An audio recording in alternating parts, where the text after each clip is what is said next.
What's up, and welcome to another edition of Locked On NBA, the biggest stories with the local experts. I'm your host, Jackson Gatlin, also host of Locked On Rockets, right here on the Locked On Podcast Network. Today, we'll be joined by Doug Branson of Locked On Hornets, as the Charlotte Hornets have strung together an impressive stretch of wins as of late. Just how good has LaMelo Ball looked, and how active can we expect the Hornets to be at this NBA trade deadline? But first, a quick message from our friends over at betonline.ag, because BetOnline would like to wish you a happy new betting year as we continue our march to the playoffs and beyond. BetOnline remains your number one spot for all the best sports wagering action for 2022. New year and a new updated desktop and mobile website, where when you sign up today using promo code Locked On, you will get a 50% welcome bonus on your very first deposit. Again, that's promo code Locked On for a 50% bonus on your very first deposit. From football, basketball, hockey, boxing, UFC, even your favorite Vegas casino games, don't wait to take advantage of all the amazing offers available for 2022.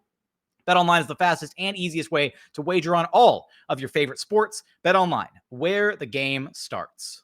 Joining us now is Doug Branson, one of the hosts of Locked On Hornets. Doug, this Hornets team has reeled together some really impressive wins. We're not going to talk about the Sunday night loss against the Atlanta Hawks. Okay.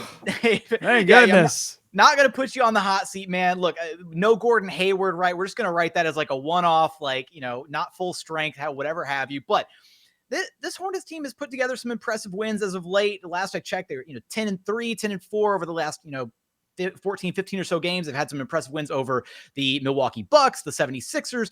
Things are kind of coming together for this Hornets team. And at the heart of it all is LaMelo Ball, who has been, I run out of adjectives to kind of describe what it looks like when he plays. He's easily one of the most exhilarating players in the NBA. It seems like he's got a highlight, a handful of highlight plays almost every single night he hits the floor. And he's just in his second year. What has it been like to see him kind of blossoming into one of this next generation superstars? Yeah, I mean, for a franchise that really hasn't had a player of his caliber in a very long time, it's been exciting to see the fan excitement around somebody who is generating a lot of the heart, a lot of the energy, a lot of the creativity this season, and it's been fantastic to watch him continue to blossom as a playmaker. And to get to play with all of these veterans, I think is really going to benefit him as he kind of continues to grow into a star. But it is for the Hornets, recently it's been about locking down on defense. This team goes as the defense goes, because offensively they've been really good all season, but they've oscillated a lot defensively. And so these big wins against the Milwaukee Bucks, the Philadelphia 76ers, they finally got a ESPN, a national TV win against Boston, broke that streak. They had not won a national TV game in a while. They've been doing that with defense. And so it's been an exciting season so far, minus this game against Atlanta. They've been on a pretty good tear. I'm glad you bring up the defense there, Doug, because this is a Hornets team that does not struggle for want of putting points on the board. I mean, they've got, up and down the roster, they've got guys who can absolutely fill it up. They're a top 3 offense in the association. However, as you alluded to already, a bottom 5 defense. So to you, what has stood out about the defensive struggles to this point in the season? Is it scheme? Is it personnel? A bit of both? I think I think you really have to point to personnel, in that they have this giant hole, I think, at the center position. They really hoped that bringing in Mason Plumlee, they let Bismack Biyombo go, who's having a great run with the Phoenix Suns, but we'll put that away for a little while. But they bring in Mason Plumlee. They hope that Plumlee would be kind of a stopgap measure as they look to the, maybe in the future to fill that center position, but it hasn't gone as well as they had hoped, especially defensively. And so it really is the piece that they're missing, especially if you want to compete in the playoffs, because it's one thing to be a hot shooting team and to push the pace and to score a lot of points offensively. But in the playoffs, if you really want to compete there, the game is going to slow down. It's going to start to grind, and you really have to be able to force players out of the paint and put somebody there that is a really true rim protection threat. And they just don't have that. And what that's meant for the defense is that they've had to play small a lot, and they've had to play a lot of zone. And when you do those things as a defense, you really have to have all 5 guys locked in, playing with each other, communicating, and it really has to start up top with the guards. Terry Rozier has admitted this season that he and LaMelo Ball haven't always chosen to play the most focused and intense defense. They have lately. They've made that choice, and you can see the ripple effects, the difference that it makes. But the Hornets have to really try so hard to play competent NBA-level defense because of a lack of personnel. So with that lack of personnel, that lack of size in the middle, can we be expecting the Hornets to be a little active at this, upcoming NBA trade deadline to try to shore up some of the defensive issues that they have? And if so, who would be the kind of trade chips on the trading block for this Charlotte team? It's really interesting, Jackson. I mean, they have all of the sort of ingredients to be an NBA buyer. They have players this season who have really grown and excelled and exceeded their expectations. They have players that would certainly be attractive to other teams in a trade scenario. PJ Washington has played well offensively and defensively this year, and he's coming off the bench. They've got this situation with Miles Bridges where, he's going to enter free agency, and they tried to get an extension done in the offseason last season, couldn't do it. And so now that's a big question mark. So will they re-sign him? Will they not? That kind of hangs over all of these trade discussions. But they've got players. The contract situation is interesting because they're heavy on like big contracts, and then they've got a lot of young talent with kind of small money deals. They don't have sort of those middle of the road 10, 11, $12 million contracts that help to get certain kinds of deals done. So I think it's an interesting question. They have all the ingredients to be a buyer, but is the situation right? Do they feel like a deal for a Sabonis or a smaller deal for a Claxton? Do they think they can get it done? And B, do they think that deal is going to make them a legitimate playoff contender? Because if they don't, then I think they have to think twice before making a move that could possibly cost them future assets or young assets like the rookie James Bouknight. I'm really interested that you threw Miles Bridges' name in there as kind of one of those names that I guess potentially might be, on the move, just because I feel like he's had such an incredible year. His numbers are, they jump off the page at you. I think he's got to be in the conversation for one of the most improved player of the year, considerations. And in your eyes, I wanted to know, just how important has his growth been to the success of this Hornets team this season?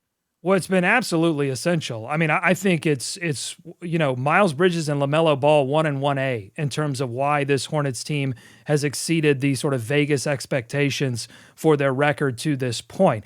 And I just want to clarify, I don't think they're even considering moving Miles Bridges. Honestly, I think Gordon Hayward at this point would be a more sort of attractive piece for them to move because they have a glut at the wing position. But I think Miles Bridges, the reason I bring him up is because his contract situation and what they are going to have to do in order to re-sign him, probably going to have to give him the max.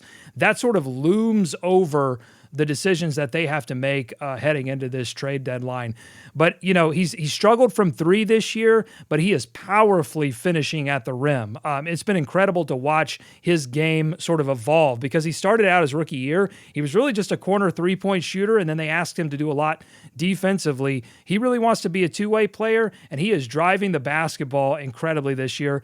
He's 61% from less than 10 feet on the year, 67% in the last 10 games when they've been playing really well. Some super circus finishes from Miles Bridges. We know he can dunk it, but he's finishing through contact, through layups, and he's developing his own offense. He doesn't always have to be facilitated to now. LaMelo Ball can do plenty of that, but it's nice to see Miles Bridges open up this new aspect of the Hornets offense when he can just take the ball and go get a bucket.